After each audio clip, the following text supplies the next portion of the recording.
মানুষ কতটা অমানুষের পর্যায়ে চলে গেলে ছোট্ট একটি বাচ্চা 7 বছরের বাচ্চাকে এভাবে ধর্ষণ করে তাকে নির্যাতন করে তাকে রক্ত ক্ষতবিক্ষত করে তার মাথাকে আলাদা করে দেওয়া হয়, শরীরকে আলাদা করে দেওয়া হয়, মাথাকে বাথরুমে ফেলে দেওয়া হয় আর পুরো শরীরকে খাটের নিচে ফেলে রাখা হয়। কতটা নির্মম!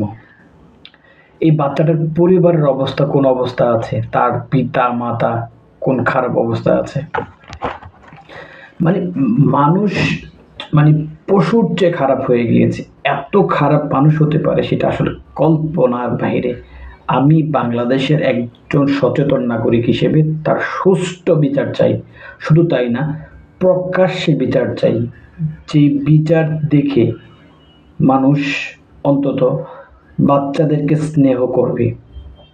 মানে ভাবা যায় এই মেয়েটার বাবার কান্না, একটু আগে একটা ভিডিও দেখলাম, কান্নায় জর্জরিত।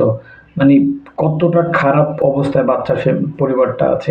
আমি চাই সোশ্যাল মিডিয়াতে জাকিরের নামটা আসছে, উনি যদি উনি হয়, আমি বলবো যিনি অপরাধী হয় আর তাকে প্রকাশ্যে দিবালোকে শাস্তি প্রদান করুক বাংলাদেশ সরকারের কাছে অনুরোধ। আর এমন কোনো আইন তৈরি করুক যে আইনের কারণে কোনো বাচ্চার দিকে তাকাতেই হচ্ছে বারবার আইনের কথা ভাববে, প্রকাশ্যে শাস্তির কথা ভাববে। আমি বাংলাদেশ গভর্নমেন্টকে অনুরোধ জানাচ্ছি, সর্বশেষ এটা তীব্র নিন্দা জানাচ্ছি।